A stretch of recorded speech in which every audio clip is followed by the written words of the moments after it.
Welcome to Your Ultimate Life podcast, where we help you break free from mediocrity and create a life of purpose, prosperity, and joy. Get your free video series at yourultimatelife.ca. Welcome to Your Ultimate Life. Welcome to your life anyway. If it's ultimate or not, that's up to you. But welcome to your life. This is a podcast, you know that, dedicated to helping you create the life you want, manifest anything you want, build the wealth you want, the influence, the happiness, the joy that you really deserve, and it's yours to have if you want it. But it's not going to come and deliver itself to you. Nobody ever got an Amazon box that provided them all the joy they wanted. Even if it was a box of gold bars, if the guy could take it to the door or the gal, that wouldn't be happiness. So we're here about creating a life of magic, a life of joy, a life of purpose, prosperity, where you really feel every day like, yes, this is the life I want to live. Here, now, I'm stoked every day. Now, you might think that that is crazy because you might say, well, there's ups and downs. I mean, good days and bad days. And I'll say to you, that's nonsense. There is no day or event that's good or bad in and of itself. It's whatever you make out of it. Shakespeare said there is no good or bad or something except we think it's so. Now, I'm sure I've misquoted him, and you can look it up and correct me. That's fine. But the idea was an event by itself is neutral. So we know that's true, even though we don't want to admit it sometimes because it's so much fun to blame, to push, to look to others and outside things as the cause of my misery. Well, it's not true. It never was and never will be. So what else? Well, the name of today's episode is You Have Magic Power. Are you using it? Now, I use this background, and again, I hope you're watching the video, and if you're not, you ought to be. So this background is a purple sky with all kinds of lightning bolts and stuff, and I just picked that because it represented power, perhaps magic power. I mean, we now understand lightning, and we also know that the power contained in a single lightning strike is almost unthinkable. Almost unthinkable. Just the number of megawatts, if you measure it in electric terms, which are a megawatt's 1,000 kilowatts. And kilowatt hours is what we pay for, of course, in our electric bill. But anyway, the number of megawatts in a big lightning strike is just unthinkable. You know, it could power a city. And yet there it is, used, and lightning strikes again and again and again. Earlier this summer here in Alberta, Canada, there were 177 wildfires burning, and that's a tragedy. But maybe not. Maybe that's part of forest control. Who knows? Big debates about that and climate change and all the rest. But my point is, most of them were started by lightning strikes. All that energy, I would say wasted energy. It's not wasted. It's an adjustment of energy. It's moving energy from clouds to earth. Transfer of energy that puts on a great show, starts fires, and does all kinds of other stuff. And we haven't really learned to harness it at all yet. It's funny, the other morning, it was the sun was shining outside. I was in the house. So I looked through the windows and one side of the house, and it was bright and sunny, and I could see that. Went to the other side of the house, and all of a sudden I saw this flash. And I didn't realize what it was until 3 or 4 seconds later. I heard the thunder, and it was loud. Well, 3 or 4 seconds at 1,100 feet per second means that the lightning was less than a mile away. And so I walked out the front, and it was just tiny sprinkling, and I went around to the front of the garage and stood under the awning so I wasn't getting rained on. And it was funny because part of the sky was clear and you could see it, but part of it was this sort of dusty, light, very, very light tan color, and there were a few clouds, and then a couple more good lightning bolts struck, and it just, one piece over here, lightning, and over there, it's clear. I'm sure you've seen that too. But the lightning represents such power. Now, if you knew that you had power like that, would you use it? Like, this is a really simple question. And you say, of course I would. Of course I would. I would hurl lightning bolts or the equivalent to make things happen like I want. I would hurl my power and cause gold bars to appear. I would hurl my power and fix all the hate in the world. I would hurl my power and create the car in the driveway that I want. I'd hurl my power and the house would be completely renovated like I want and all the things fixed and 2,000 square feet added and whatever the issue is, hurl my power and cure my infertility because I can't have kids, or, hurl my power and cure the abuse and the depression that had the abuse I suffered and the depression that's been haunting me. Of course I would use it.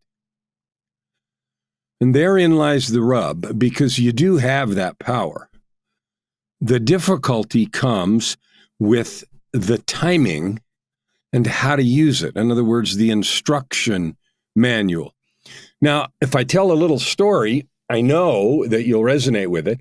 How many of you have bought a piece of IKEA furniture and then been frustrated for 1, 2, or 3 hours, depending on how complicated it was, about putting it together? And in fact, that's so legendary that there's a little diagram, the stick figure dude at the bottom of the furniture with the phone number, and it shows a piece of, wood or something cracked and the phone in his hand, and it's like with the red sign and a slash through it. In other words, don't break the stuff, call for help.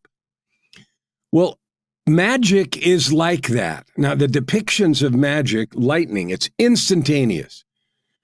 There was a time when I lived in Arizona for many years, from 1984 to 1995. So 11 years, 12 summers, came in June of 84 and left in October, November of 95. And Phoenix is known for its heat, extreme dry heat in June and the first part of July. And then the Gulf Stream moves and it brings up moisture from the Gulf of Mexico and Gulf of California. And you get a more humid period, and they call that the monsoons locally. And the storms that happen those days are nothing like monsoons that happen in, India and Indonesia and those kinds of places where they're truly terrifying. But the monsoons in Phoenix can be extremely powerful. They kick up dust storms that are so dense, I've driven in them, that you can't see past the end of your car. And so you literally pull off to the side of the road.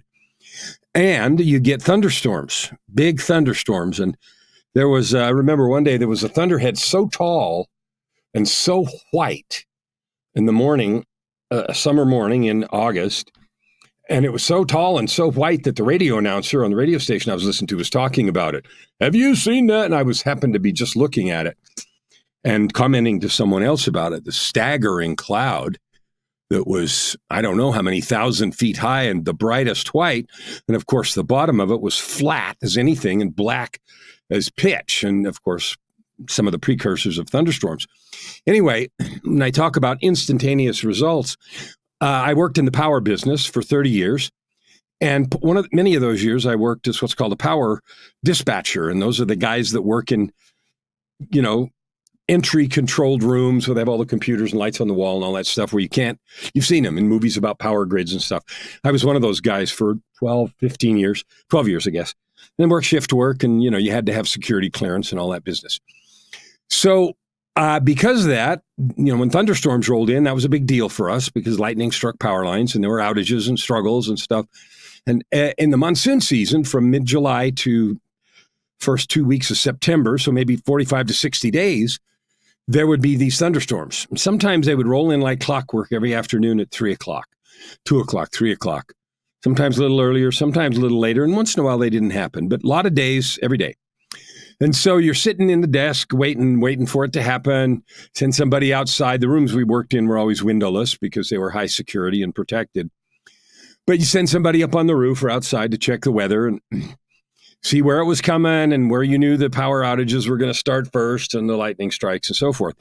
That gave me a fascination about this whole lightning thing. And so one day they lasted, sometimes they would last way into the evening. They started 4 or 5, sometimes earlier o'clock, and they'd go till 8, 9, 10, and 9. One day they lasted past midnight, and I was working swing shift till 11 that night. And I drove home, and in driving home, there was still a good thunderstorm going on, but it had moved through the Phoenix area and was a little bit to the west. And I decided to follow the thunderstorm. Maybe I'd just seen Storm Chaser or Tornado or one of those movies. I don't know. But anyway, I started following the storm out there and tracking it and tracking the lightning and trying to get close because I wanted to see a lightning strike up close. And I'd seen them where the thunder was less than 2 seconds away, so 1,000 or 2,000 feet. And when they're big, they're truly terrifying. But I was trying to get closer. So anyway, I'm chasing down the road, and finally, there's crisscross roads and sometimes diagonal roads, and I was doing the best I could to follow it. And finally, it was going at an angle that I just couldn't follow it on the road anymore. So I pulled over, and I got out of my car and yelled at the storm. I yelled at it, "Is that the best you can do?" And I'd seen some pretty spectacular strikes in connection with that. But anyway, the words were no sooner out of my mouth than right across the street, the lightning hit a fence. And it was so loud and so big that it scared the daylights out of me. I flew back in the car and said, okay, you win. Yeah, enough. And I never did that again. It scared the daylights out of me. Anyway, my point about that story is that it happens in an instant. And we think of magic, whether it's creating wealth or fixing things or zapping the bad guy or repairing something, like Harry Potter, where you wave a wand and something happens in an instant, and real life doesn't do that. Normally, I suppose there are methods and processes. We have history and records of miracles that are created, and they seem to be instantaneous, following some process we don't understand. But most of the time, things happen a little more in a measured way.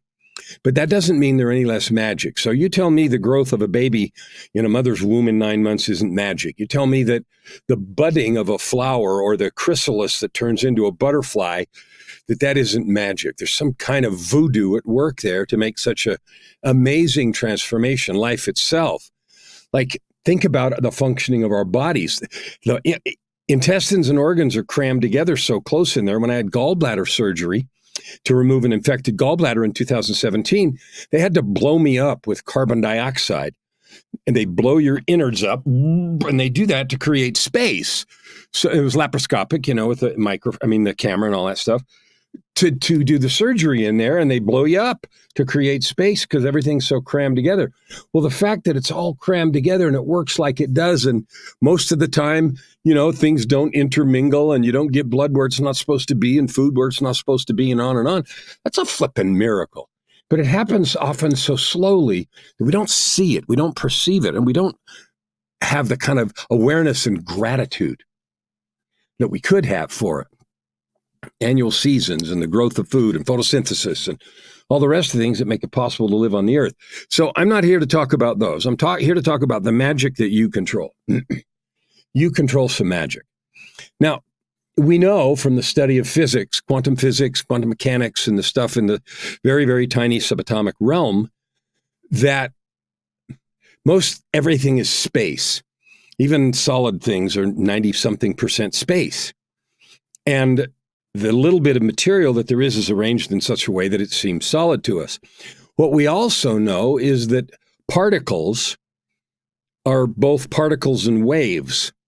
And we also know that 1 second in the future, they don't exist in their present form. So this microphone I'm talking to 1 second from now doesn't exist. In the last second, everything coalesces to be what we expect. And the probability, everything is a probability distribution, right? And I know I'm waxing a little poetic here, but that's really the truth of quantum physics and mechanics. And a zillion laboratory experiments have proved and confirmed that. So I'm not here to even talk about that or argue about it. That's a fact. The interesting thing, though, is we have some control. And this is where the magic comes. That's why I love the word alchemist. I am become the ultimate alchemist, the mixture of science and magic to create impossible stuff. That's what I do. I do it in my life. I do it in clients' lives, and I'd love to do it in your life. If you want help, get a hold of me and I'll show you how. But here's the thing. We have to understand how it works, right? We used to think poking people and bleeding them got disease out. We used to think the earth was flat. We used to think a lot of things. And then when we learned how it worked, electricity and stuff, then we can make cell phones and cameras and microphones. Before that, we couldn't do anything. So as we increase our understanding of these physics phenomenon and the magical part, which is the pure energy exerted by your will. Now we get into the magic. Okay, there are laws of physics that we don't understand. There are subtle or invisible senses and powers that we can't measure yet. And that's not weird, because the things we're talking about, bosons and quarks and things, we couldn't measure those till just a few years ago. So we had no idea. We thought, molecules are the smallest, then atoms, then electrons, protons. Now we're down below that into quarks, and now we're below that into fermions and anions and probability distributions of the wave particle function collapsing in a certain way at a given second. And I'm saying all that fast. Go read about that if you want to. But here's the point. What we've also discovered in that time is there is a force exerted by your intention. In other words, the spirit that is in you wanting a certain thing passes a force invisibly through the air and affects stuff. That is pure magic. And we don't understand it and we don't believe it because it doesn't happen like a lightning strike. Right?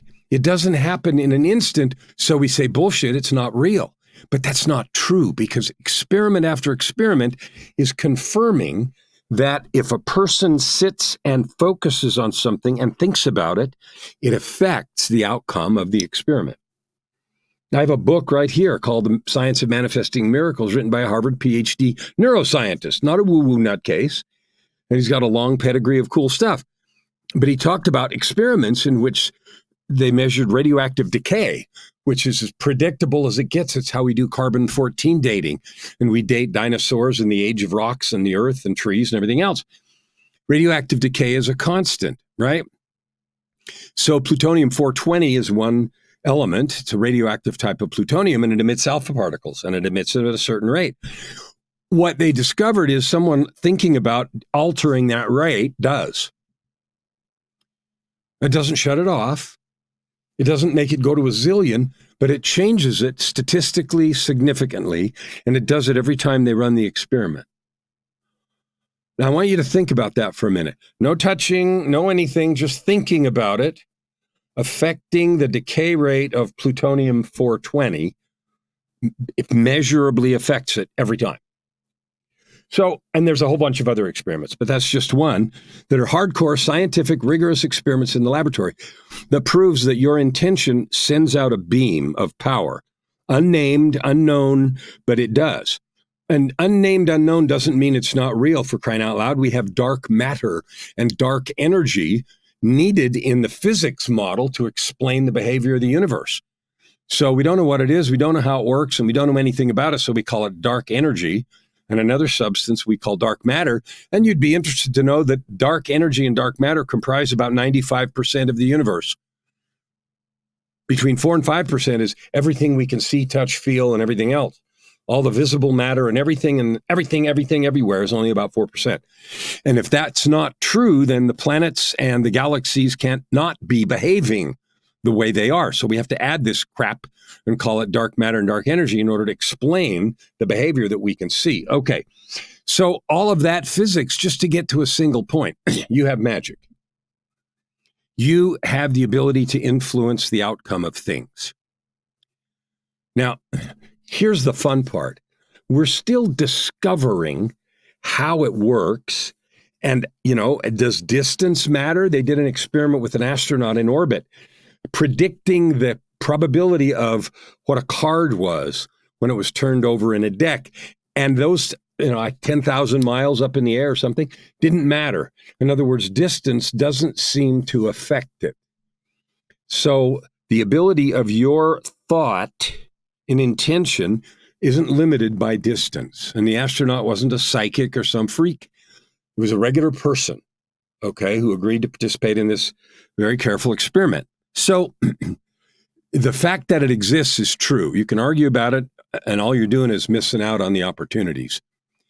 So now you have the ability to create things with your mind, to influence literally the outcome. Now, what we might wish and get pissed off about is, I can't add $1,000 to my bank account just by thinking about it. Well, that's not how it works. Complaining about that's like saying, I can't influence the law of gravity to not fall when I step off a building. Well, it doesn't work like that. We have to work within how it works, right?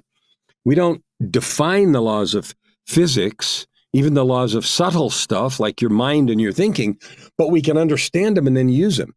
Now, spiritual people, psychics, even law of attraction people have been talking about this idea for decades, hundreds of years, thousands of years, that intending something somehow influences stuff. The guy that wrote Walden Pond said that, if you endeavor to live the life you've created or you desire, go for it, and weird stuff starts happening. Paraphrase. Several people have said that. Look it up. Smart, capable, intelligent people have observed over and over again, because you want something, that seems to change the game.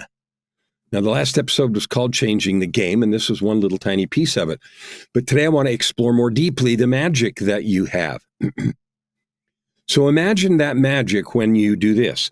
You want something really badly, like you focus on creating a product or service or writing a book or influencing your own behavior. I'm going to eliminate the discouragement I feel or some other desired outcome. And you think about that and focus on it for a day or 2 days or 3 days, and then you get pissed because it isn't instantaneous like a lightning strike. So you give up and quit doing it. What signal are you sending the intelligent matter that would respond to your signals? So you're beaming a signal, and then 2 minutes or 2 days later, never mind. Beam again, never mind. Is it any wonder that your magic doesn't appear? So what we learn from experiment about this power is that it has to do with length and intensity. The more you focus on something, the more powerful your intention is. The longer you focus on something, the more powerful your intention is. So instead of railing that you don't have this ability, which is not true, why don't we learn to use the rules of how it works? That's what we did with electronics. That's how we make tinier and tinier chips. The computer in here used to fill a room. We know that. We didn't demand that silicon and semiconductors behave a certain way. We learned how they behaved, and then we maximized that knowledge, and we get them smaller and smaller, 10 nanometer, 7 nanometer, 4 nanometer chips. Nanometers are like, a billionth of a meter. They're getting so small, everything's done under a microscope. So, but that was by understanding it, not by demanding that it work differently. So here you do have magic. You have the ability to create your ultimate life. I have at www.yourultimatelife.ca. There's some free stuff for you. 5 master keys to get your ultimate life. So this is about learning to understand, control, and consistently use the power of thought, intention, words, declaration that you have. You have it. You can choose to use it or not. You can get impatient because it doesn't work fast enough for you, but that's just the laws of physics. It works like it works. So you can get mad at it or you can learn to control it. Now, I wrote a book called Living with Purpose and Power. It looks like this. If I can find it, here it is. It looked like this. Living with Purpose and Power. I talk in that book about intention, focus, how to create declarations and words that capture and harness the power that you have. And it's not that some people have it and some don't. Every single person, your brain, your heart, your spirit is filled and constructed from that power. So you have it. Maybe you haven't learned to use it yet, or maybe you use it in a sporadic way and you think it just comes and goes accidentally. But you have it, you can control it, you can develop it, and you can make it stronger. Hear that. You have it. You can learn how to use it. You can develop it so you can use it on demand and you can make it stronger. Gee, that sounds an awful lot like muscles.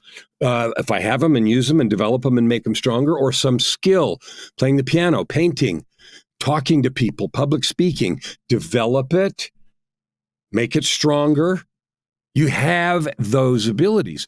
So let's talk about what some of that means and how to do this. So here's one piece. What you think matters.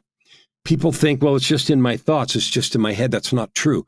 The act of thinking creates. The act of thinking creates. It creates ideas. It creates pictures. When you see those thoughts in your mind and you believe them, then your body responds and it creates emotion, anger, love, hate, diligence, motivation. So all of those things begin with a thought. Step 2 is believing the thought. If you don't believe the thought, it doesn't have power.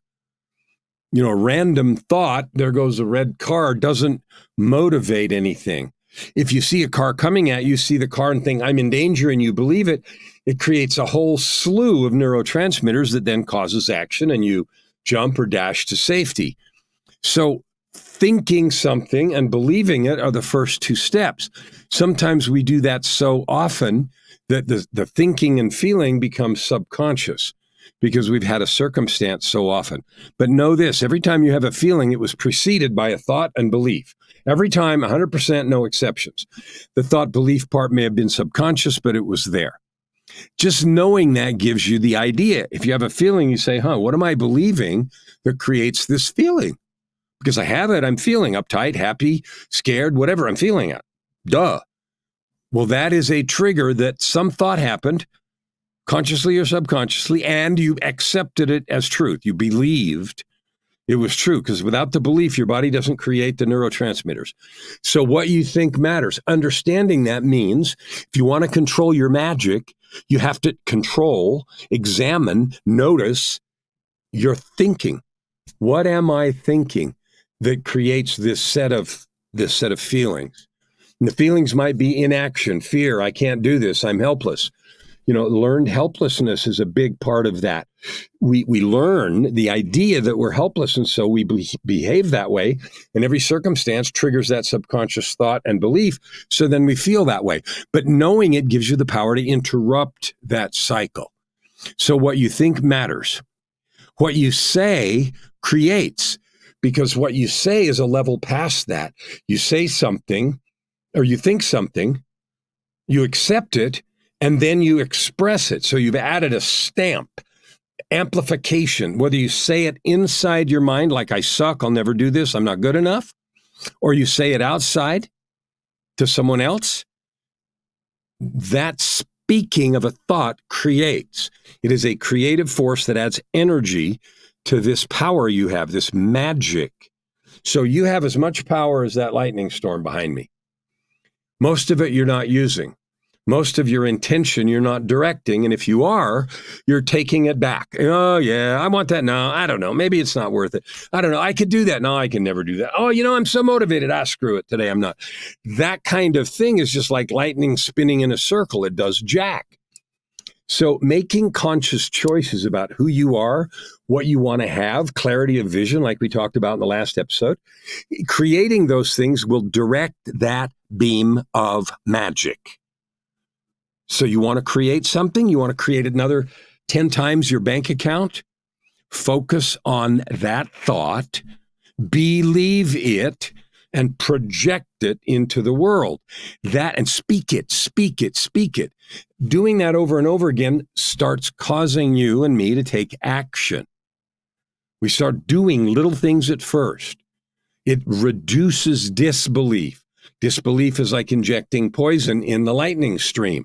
If you want pure lightning, take a thought, declare it, own it, say it out loud, repeatedly, commit to it, and begin taking action, even if it's tiny steps, but move forward, taking the action, because what you do moves mountains. What you think matters, what you speak creates, and what you do moves mountains. Now, again, we have this idea that we're going to wave a wand and point it, some green crap's going to fly out, and the mountain's going to move. That isn't how the law works, any more than how the Grand Canyon was dug. That took, how many zillion years with the water gradually eroding. And there was some, tectonic movement, some other things that are potentially part of the process. But that water erosion for who knows how long. Most growth processes take time, right? A kid grows up, growth spurt when they're, 11 or 12, but it takes days, weeks, months, even years. Puberty doesn't happen overnight. Developing muscles doesn't happen overnight. Learning a subject, learning to play the piano, learning to speak, learning to love. All those things are developmental processes. The point of this episode is to assure you, to do a little bit of scientific explanation, but to assure you, you have magical powers. You have the ability to create with your thoughts. You can think I'm crazy and I don't care. You have it. Are you using it? You can develop it. Meditation is a powerful tool. Learning to direct your thinking, staying clear on your goals and staying in a consistent direction, ending negative self-talk, all of those things that you hear all the time in personal development stuff are true. And the reason they're important is because they either reinforce or interrupt the flow of your magic. And I'm on purpose calling it magic because I don't know what else to call it. You have the ability to create with your thoughts. Because what you think influences your behavior and your words internally and externally, which influences what you believe you can have and therefore what you do. And that is the cycle of metamorphosis from caterpillar to butterfly. You can be mad and wish it was another way, but it isn't. So you have the choice to use it or not. Now, my specialty, the reason I know a lot about this, and I've written some books about it, is because I've studied this now for 17 years. I've written 20 books. All of them focus on one aspect or another of this discovery, this harnessing, this development, and this growth process. I wrote 5 books about meditation. I wrote a book about forgiveness. I wrote a book called The Results Equation. All of those things are about how to harness your mental energy, your intention, your time, attention, and love. I call it your TAL beam, which is your magic wand. You have one. So don't spend any more minutes railing about how it works. Let's get to work controlling it. I invite you to go to the website on the screen, www.yourultimatelife.ca, and get the free stuff there, please. It's for you to develop these skills. Go to my name on Amazon. There's books all over the place. If you'd like to talk about it, if you'd like my help, I'm an expert, a world-class expert. I am the ultimate alchemist, mixing practical, action-oriented things with this magic side of stuff that we know exists and we're either afraid of, don't trust, or don't think we know how to use. I can help that. I can help you, and that's my mission. My goal is 250 million. To help 250 million people this year understand these things, these principles, who you are, divine being, that you have a magic ray. And you can use it or you can ignore it. If you use it, you stay with it, and you stay focused, you will create your ultimate life. Open your heart and this time around, Thank you for listening to today's episode. We hope that you take it deeply into your heart and decide for yourself how you can create anything you desire. If you like what you heard, please subscribe to this podcast and share it with your friends. As always, we'd love to hear your feedback and topic suggestions. Until tomorrow, this is Your Ultimate Life with host Kellan Fluckiger. stand with your heart in the sky and your feet on the ground.